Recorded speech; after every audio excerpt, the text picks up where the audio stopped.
primer eslabón en la cadena productiva. Y eso es importante entenderlo porque pues, nos da posibilidad de valorar nuestro trabajo, pero además de valorarlo, nos da posibilidad de entender y ascender en todo el proceso productivo, ¿de acuerdo? Entonces, en ese sentido, voy a compartir el escritorio para avanzarle un poquito. Hoy quiero ya entrar a lo que es la parte de conversión y por eso me quiero ir rápido en términos de los fenómenos de transferencia, ¿de acuerdo? Voy a hacer una recapitulación muy rápida de lo que hemos visto las sesiones pasadas y ahorita les quería dar las gracias por iniciar la grabación. Voy a compartir entonces mi escritorio.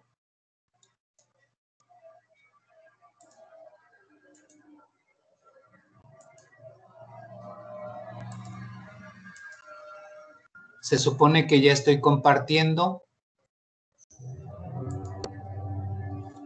Y tenemos, en la sesión pasada vimos algunas de las operaciones unitarias. Me voy a ir bien rápido hasta donde íbamos, ¿no?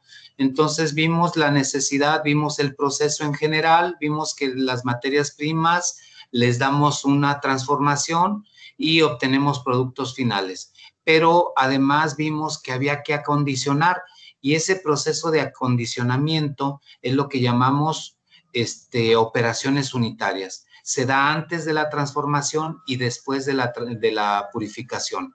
De manera que al mover esas variables que decíamos, concentración, energía interna, energía mecánica y el estado físico de los materiales, pues nosotros realizábamos transformaciones físicas que entendemos que son las operaciones unitarias. Y dijimos, hay tantas operaciones unitarias como actividades se realizan en el proceso, pero todas ellas presentan tres fenómenos comunes, los llamados fenómenos de transporte. Dijimos también que las operaciones unitarias pueden ser continuas, semicontinuas y discontinuas. Aquí quiero hacer un paréntesis. Si hay algo que todavía no haya quedado claro de esta parte, pues por favor me detienen, ¿de acuerdo? Nada más fuerte y claro. Entonces, las operaciones unitarias tienen en común tres fenómenos que llamamos fenómenos de transporte. Entonces, dimos el ejemplo de la fabricación del refresco, vimos las operaciones de mezclado, la absorción y la obtención del refresco. Y luego ya nos enfocamos a qué eran las operaciones unitarias y vimos que estaban relacionadas con el transporte de momentum, que aquí no se presenta, el transporte de masa o de materia y el transporte de energía. Pero además dijimos que había operaciones unitarias donde se veían los tres mecanismos simultáneamente y algunas donde se ven dos, ¿de acuerdo? Vimos el caso clásico de flujo de fluidos en una tubería. Les comenté que es un fenómeno de transferencia único, pero también hay transferencia de momentum, pero también transferencia de energía. ¿Por qué? Porque si ustedes se fijan, al poner un fluido en una tubería, no se mueve solo. Hay que meterle energía a través de una bomba o en forma de trabajo. ¿Recuerdan la primera y segunda ley? La primera ley señala que es la energía no se crea ni se transforma. Entonces, en realidad, la energía se transforma en calor y trabajo, que sería, digamos, una de las consecuencias claras de la primera ley de la termodinámica. Vimos también algunas de las clasificaciones de las operaciones unitarias y vimos que se podían clasificar de varias maneras. La que me interesa es según la propiedad transferida, de acuerdo al momentum, la materia y a la energía, los fenómenos de transferencia que están asociados con ellas. Y vimos algunos de los ejemplos así muy rápido de las operaciones unitarias. Y aquí nos quedamos, me parece. ¿Sí es cierto? Sí. ¿sí? Y bueno, por favor, les voy a pedir que saquen su cuaderno para ver los fenómenos de transferencia. Aquí tenemos tres, y ya decimos, bueno, los fenómenos de transferencia.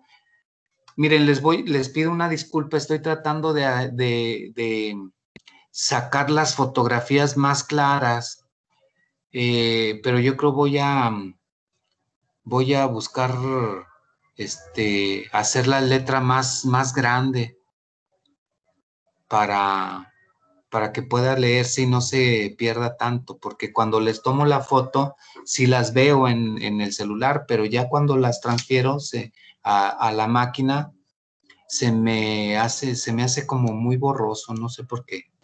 Lo que voy a hacer va a ser con el escáner, tengo un escáner, voy a escanear, ya no le voy a tomar foto para ver si se mejora la legibilidad, ¿sí? Les pido una disculpa. Mande. Todavía no nos manda ese documento, ¿verdad? No, se los voy a mandar al ratito, Sale. ¿sí? Entonces, lo que me interesa son los fenómenos de transferencia que están asociados con las operaciones unitarias. Con todas las operaciones que vimos anteriormente, están asociados o los engloban a las operaciones unitarias tres fenómenos de transferencia. Lo que es transferencia de masa, transferencia de energía y transferencia de cantidad de movimiento. Por favor, anoten esto. Fíjense bien, los fenómenos de transferencia, entonces, que están con los que se puede explicar a las operaciones unitarias son tres. Si quieren, anoten eso. Los fenómenos de transferencia con los que se pueden explicar todas las operaciones unitarias son tres.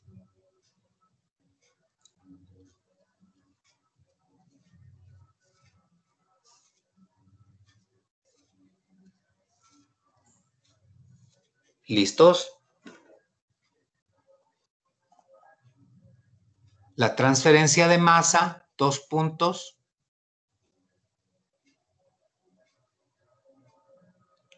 Algunas de las operaciones operaciones unitarias involucradas en la transferencia de masa son la destilación, la rectificación, que es un caso especial de la destilación, la liofilización, la evaporación, entre otras. Hay muchas. Voy a poner tres nomás para, digamos, ubicarlas. Y luego, los fenómenos de transferencia asociados con la transferencia de energía, 2 puntos. Ejemplos de estas operaciones unitarias son la evaporación,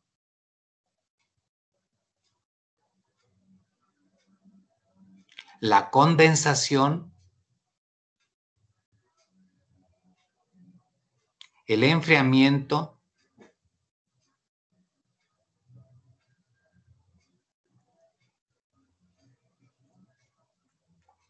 coma, y cualquier tratamiento térmico que se quiera dar a los materiales.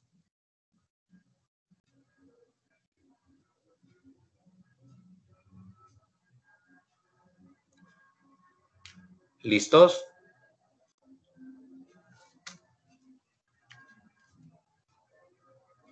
Sí. Muy bien. Los fenómenos de transferencia relacionados con la cantidad de movimiento, que sería esta 3, cantidad de movimiento, 2 puntos. Las operaciones unitarias que podemos visualizar es el movimiento de un fluido en tuberías.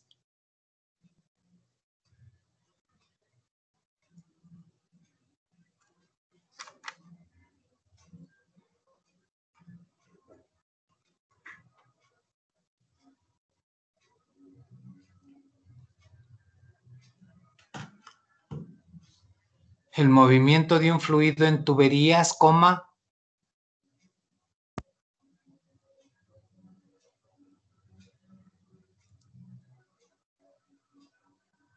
el movimiento de un fluido en bombas, coma, y en general el flujo de fluidos. Puede ser en un lecho poroso, puede ser en un sistema de filtración, puede ser en un sistema de centrifugación, pero aquí nada más les estoy poniendo 3. Ustedes piensen en dónde se podría mover un fluido en un sistema cualquiera. Y en su momento espero que volvamos aquí a la universidad para mostrarles algunos de los equipos donde se da el movimiento de fluidos. Y si no, pues aunque sea en algún video o algo. ¿De acuerdo? Sí. Profe. Mándeme. En los fenómenos de transferencia de masa y los de energía, en ambos mencionó evaporación. ¿Está bien? Sí. Sí. Ah, gracias. Sí, lo que sucede es que son los fenómenos que orientan a esa operación unitaria. Y los dos, siempre se dice que el fenómeno de evaporación se mueve masa, pero está asociada a la energía. Y es un ejemplo clásico, la evaporación. ¿Sí estamos? Sí, gracias, profe. Sí, ustedes piensen los fenómenos de transferencia como que ocurren en cualquier movimiento de masa que se dé. Piénsenlo, por ejemplo, en su casa cuando ustedes están evaporando algo o tienen en la lumbre algo, sale vapor, pues eso no es más que transferencia de masa. Pero si se fijan, sale vapor y sale a alta temperatura. Significa que hay un cambio en la temperatura para que se pueda dar ese movimiento, pero es simultáneo. Cuando se hace el análisis o cuando se proponen las ecuaciones que gobiernan ese fenómeno, pues se tiene que hacer simultáneo, por eso la complejidad de esto. ¿Sí? Sí. Muy bien. Algo que nunca deben olvidar es que para que exista la transferencia, ya sea de masa, de energía o de momentum, apunten por favor, para que exista una transferencia de cantidad de movimiento, de energía o de masa,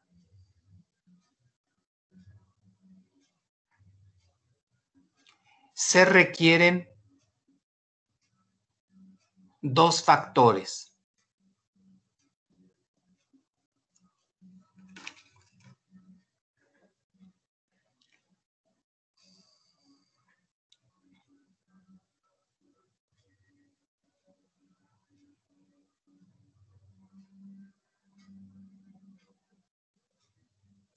¿Listos? Se requieren 2 factores. El primero de ellos es una fuerza motriz o fuerza impulsora.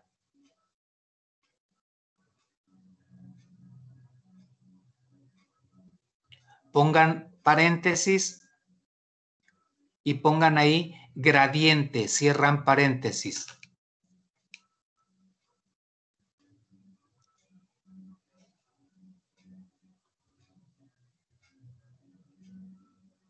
Profe, ¿qué era lo de entre paréntesis, gradiente y qué más? Gradiente, pero entre paréntesis, nada más. Nada más. Ah, ok, gracias. De nada. Una pregunta a todos. ¿Saben lo que es un gradiente? ¿Una diferencia? Una diferencia. Fíjense bien. Voy a poner el caso del calor. En la mañana, cuando ustedes están dormidos, que se levantan recién en la mañana, a las 6 de la mañana, 6:30 o 7 de la mañana, ustedes en la habitación tienen una temperatura que es, digamos, 18, 20 grados, de 18 a 20 grados.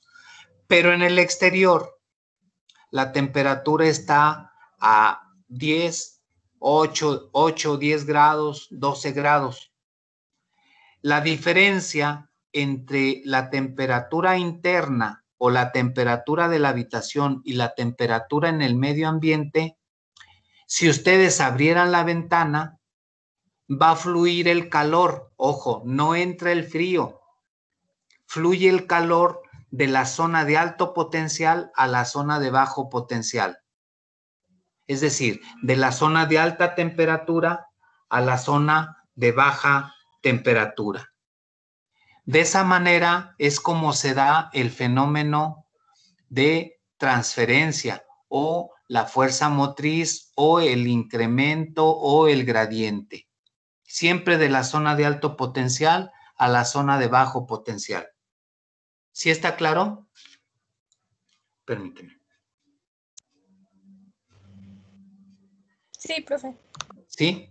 Entonces, el gradiente se refiere a eso, a la diferencia, y es la forma más inmediata. Permítanme.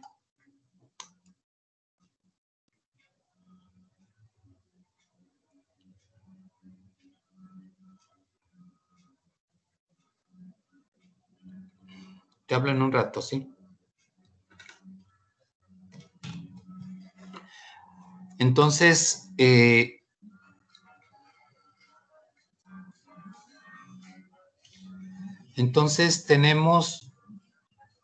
tenemos que la transferencia se da a través de un gradiente, ¿de acuerdo?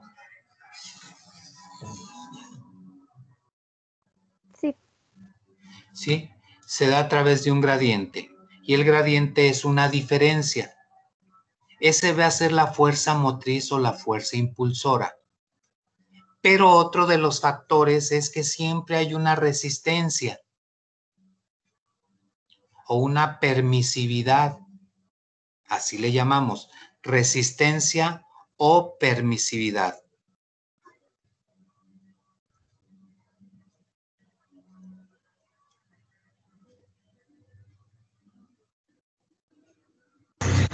Profe, por favor, ¿lo podría repetir? Sí, otro de los factores es que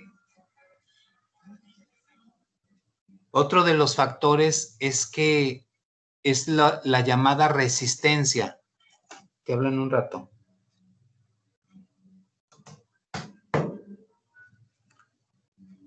¿Sí? La resistencia o permisividad. ¿Me escuchas?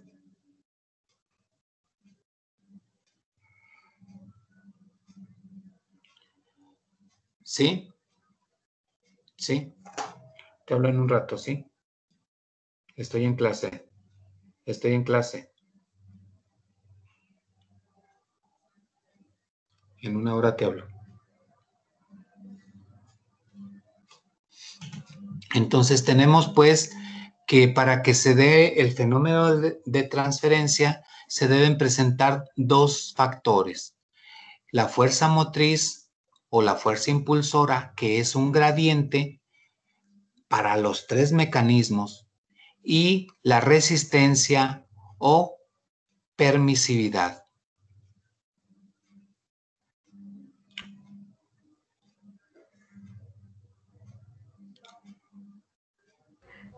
Si la fuerza impulsora es cero, es decir, si el gradiente es cero, significaría que no hay gradiente. Entonces el sistema está en equilibrio.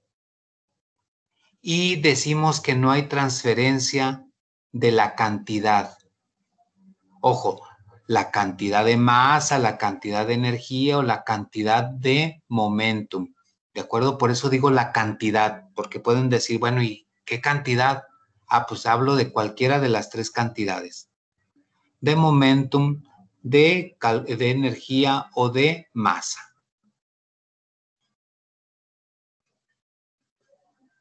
¿Sí estamos?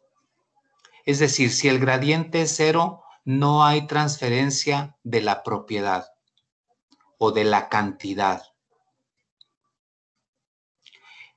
Por el contrario, decimos que si el sistema no está en equilibrio,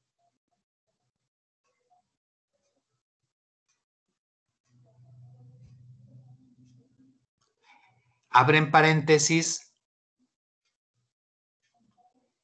ponen C. C es de cantidad. ¿Cantidad de cuál? De la propiedad real. Aquí es real esta parte. La cantidad real menos la cantidad de equilibrio.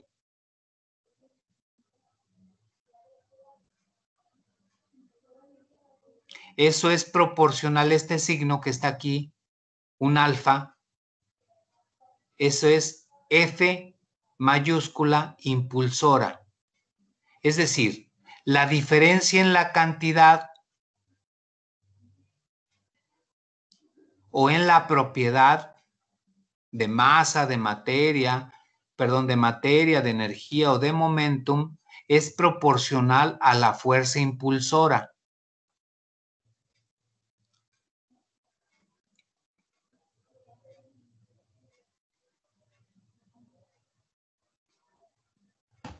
Profe, perdón, ¿Cómo se me perdí. representa la ecuación? No ¿Cuál? entiendo.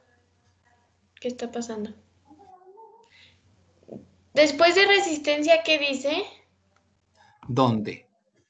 Donde Aquí. dice resistencia. Aquí.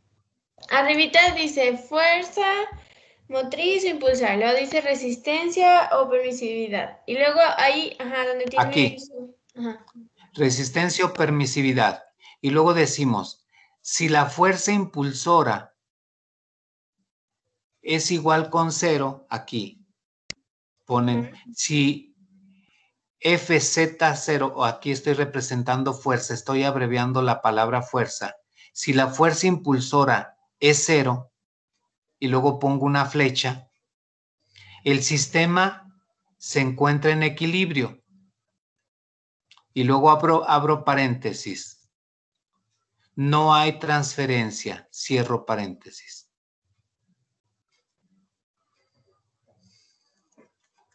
Ok.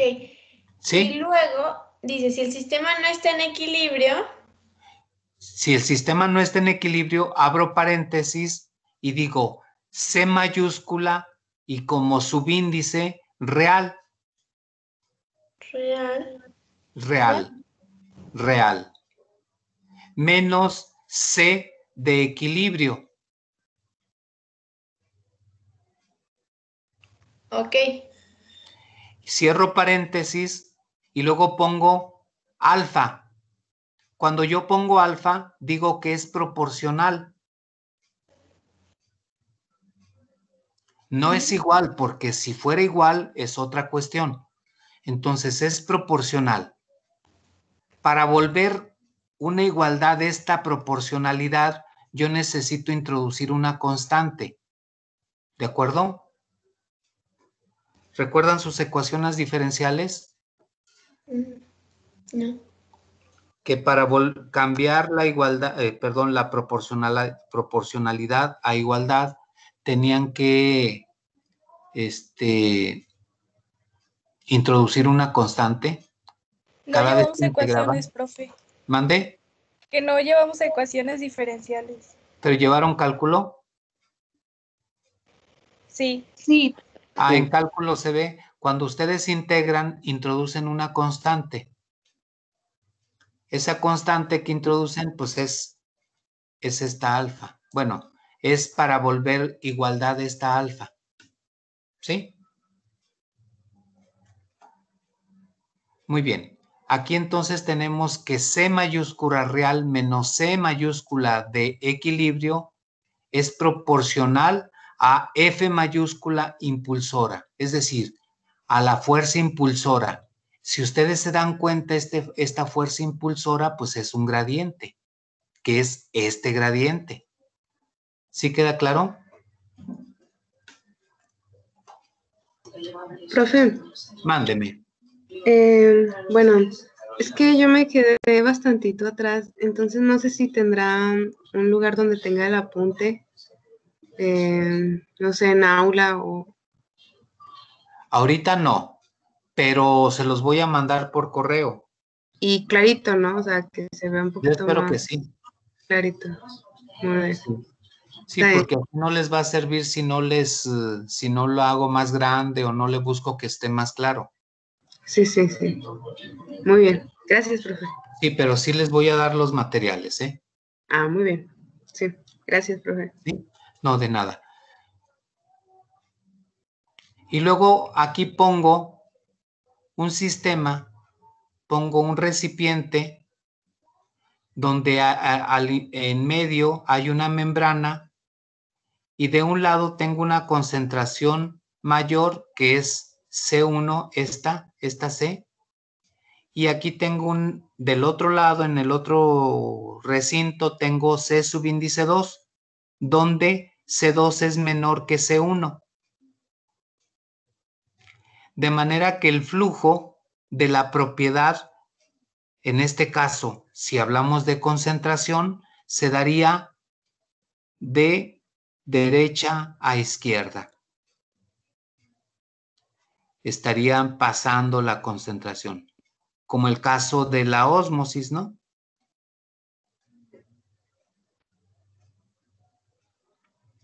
O si ustedes ven esto y lo ven en términos de corriente eléctrica, el flujo eléctrico sería de derecha a izquierda. Imagínense que este es un gel. ¿Cómo se llama? Un gel donde metemos electricidad de un lado y ponemos celditas por el otro. Electroforesis. A la electroforesis, que sería, es que este es el fenómeno electroforético, si vemos en términos de energía eléctrica, pero a la vez el fenómeno electroforético se da una migración de masa. ¿Sí ven que es la cantidad de masa y la cantidad de energía que están asociándose? Los dos fenómenos se dan simultáneamente. ¿Sí estamos? Sí. Sí. Y acá estarían todas las positas, ¿no?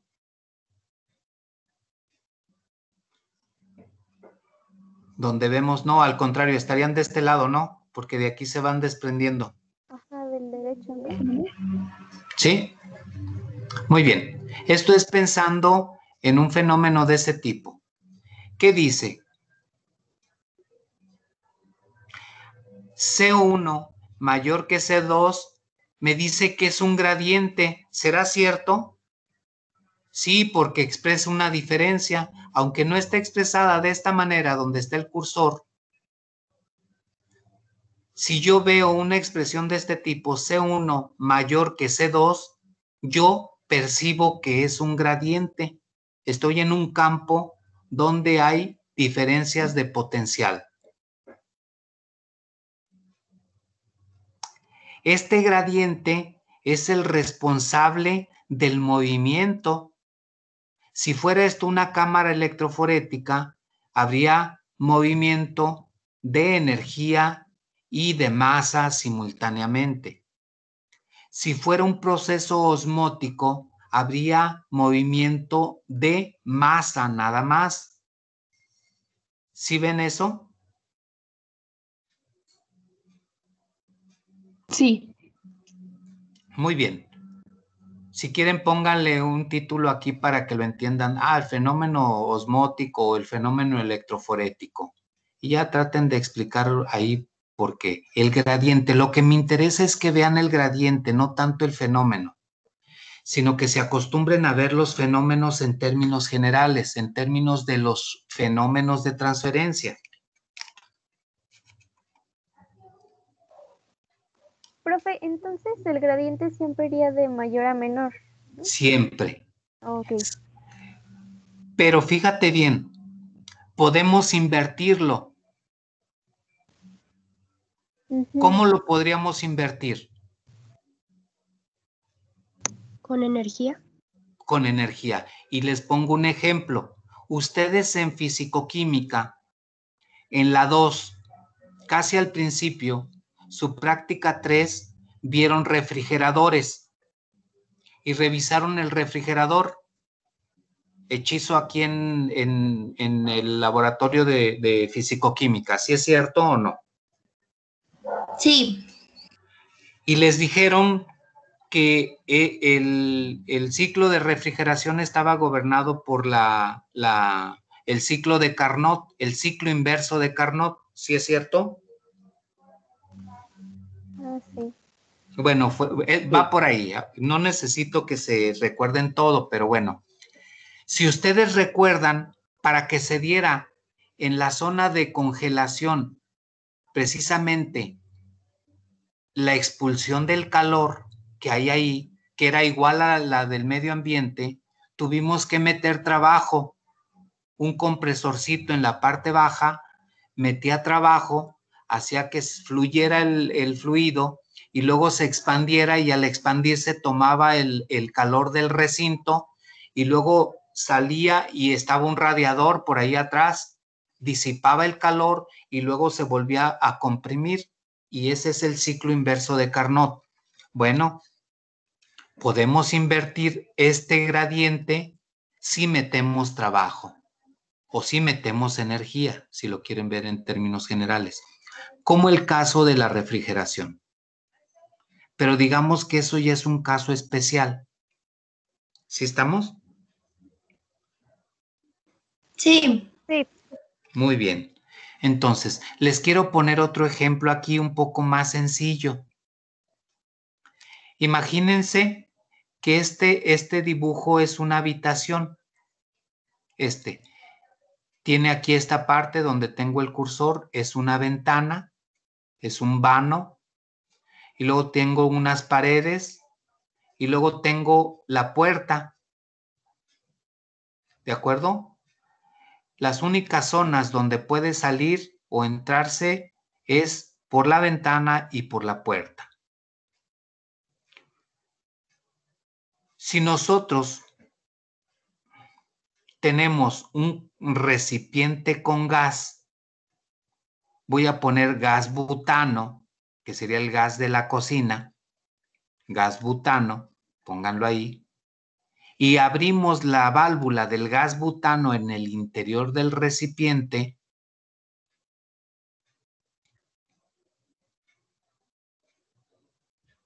vamos a lograr en esta cámara una alta concentración. Aquí dice alta y luego el signo de concentración. Alta concentración, ¿de qué? De gas butano. ¿Qué va a ocurrir de manera, digamos, natural? Decimos de manera natural porque no estamos observando el gradiente, pero si lo vemos en términos del gradiente, veríamos que la alta concentración es con respecto al exterior, que está aquí baja concentración. Toda esta zona sería de baja concentración. De manera que el flujo de masa del gas butano iría hacia la zona de baja concentración. Y eso es un gradiente, iría en el sentido del gradiente.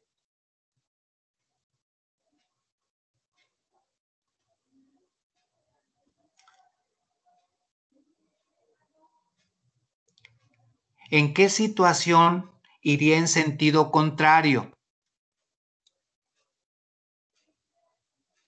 ¿Alguien me puede ayudar con un ejemplo? Hay muchos cotidianos, les voy a poner uno cotidiano.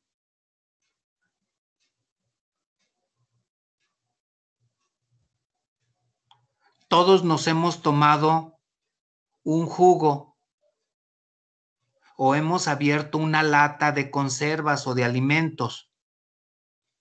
¿Sí es cierto eso? Sí. Sí. La forma de empaquetar la lata es la siguiente.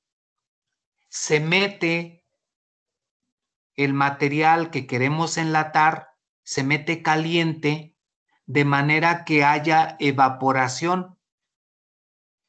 Al haber evaporación, se sella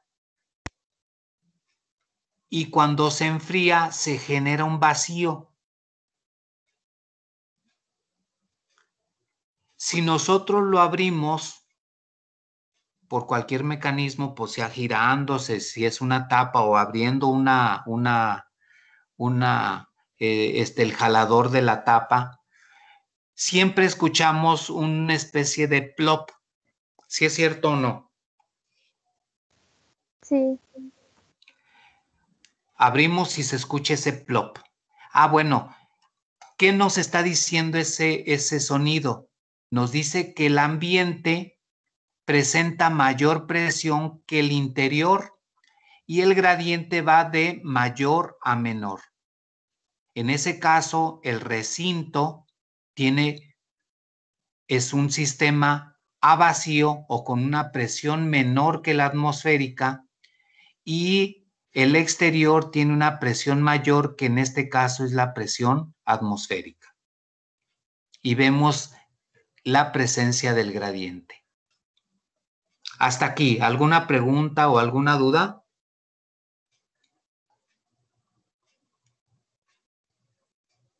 No, todo bien, maestro. ¿Todo bien? Bueno, maestro, yo tengo una duda, pero no Adelante. sé si me quedó muy claro. Lo de el segundo factor de resistencia permisibilidad, ¿solo es que si el gradiente es cero es que está en equilibrio? Está en equilibrio. Ok. Ok, sí, gracias. Es como si la presión al interior fuera igual a la presión al exterior. Aquí. O en este caso, si la concentración 2 fuera igual a la concentración 1. Ok, ok. ¿Sí? Sí, sí, gracias. Muy bien. Fíjense bien. La cantidad de movimiento la podemos modelar.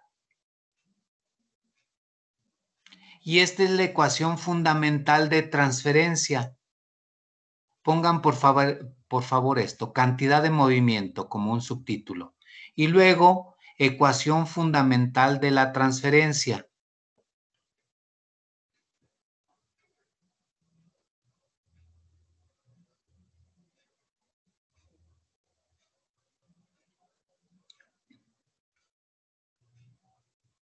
¿Listos? Y luego abren paréntesis, un paréntesis grande, gordo, porque van a ser 3 renglones, un paréntesis gordo.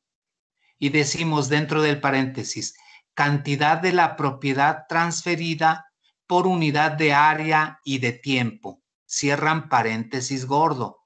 Va de nuevo. Abren paréntesis. Y dentro del paréntesis van a poner cantidad de la propiedad transferida.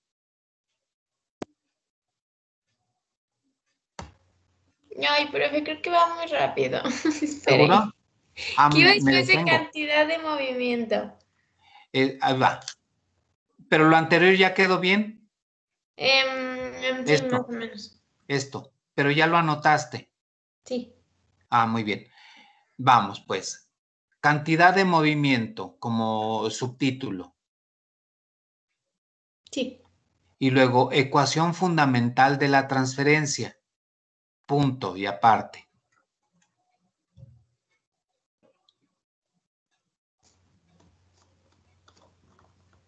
Ok. Y luego abres paréntesis gordo con más o menos 3 renglones. Y pones ahí adentro, cantidad de la propiedad transferida. Sí. Por unidad de área y de tiempo. Ok. Cierras paréntesis gordo. Y eso va a ser igual a lo que llamamos flujo de la propiedad. O sea, eso ya va fuera del paréntesis. Y va fuera del paréntesis gordo. Cierras paréntesis gordo y luego igual. Igual. Flujo de la propiedad. ¿De cuál propiedad? Momentum, calor o masa. Okay. ¿De acuerdo? Es general esta ecuación para los 3 mecanismos de transferencia. Entonces, flujo de la propiedad. ¿Vamos ahí? Sí. Y luego eso va a ser igual y pones una línea de quebrado grande. Ok. Y eso va a ser igual a la fuerza impulsora. Y pones la fuerza, la F con mayúscula, para que sepas que esa es F. Ok. Y luego arribita pones una flecha para indicar qué es. ¿Cómo lo puedes entender? Pues eso es el gradiente. La fuerza impulsora, acuérdate un poquito atrás, que era la fuerza impulsora era igual al gradiente, a C real menos C de equilibrio. Eso le llamamos gradiente. ¿De acuerdo? Ok. Y luego en el denominador tenemos una resistencia. ¿Te acuerdas de los dos factores para que se dé la transferencia de la propiedad? Que era la fuerza impulsora y la resistencia. Pues aquí ya están relacionadas. Fuerza impulsora sobre resistencia me va a dar la cantidad de la propiedad transferida por unidad de área y de tiempo. ¿Qué es esto? Que es igual al flujo de la propiedad. ¿Sí estamos? Sí, sí. Ok. Pero la resistencia, yo le voy a llamar, y lo pongo aquí con una flechita, le voy a llamar difusividad. ¿De quién va a ser la difusividad? De la propiedad.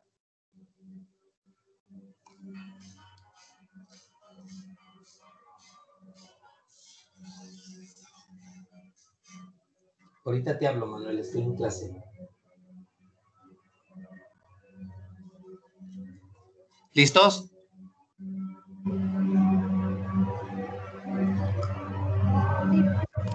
Sí. Muy bien. Simbólicamente, ¿cómo podemos representarlo? Este como especie de tridente se llama tau.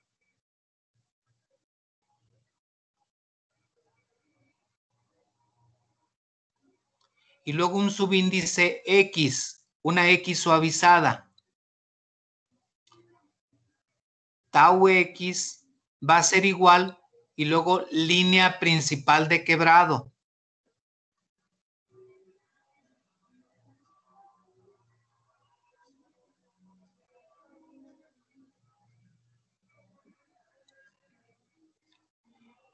Y luego en el numerador va a ser menos este como especie de patito. En realidad es una diferencial. Ponen como una D pero suavizada. Esta que estoy poniendo aquí, que parece un 2. Es una D suavizada. Y luego la letra phi. La parcial de phi con respecto a la parcial de x. Eso porque la propiedad se mueve en tres direcciones, en la X, en la Y y en la Z. Estamos hablando pues de un fenómeno más complejo que X, nada más. ¿Sí estamos? Muy bien. Aquí en el denominador... Perdón. Mándenme. ¿La phi es como un circulito con un palito dentro? Sí, pero está así como inclinado hacia la... Viene de la derecha hacia la izquierda, hacia abajo. Ok. Es un 0 y luego como atravesado, pero no vertical, sino inclinado. Y luego la línea de quebrado y luego la parcial de X. Así se lee. La parcial de phi o de la propiedad con respecto a la posición, que en este caso es X.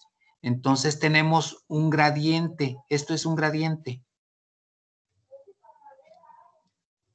Y luego la línea de quebrado que viene con el igual va a ser igual a la resistencia.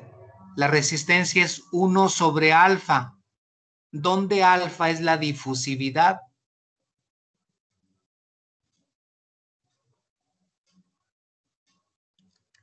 ¿Listos hasta ahí?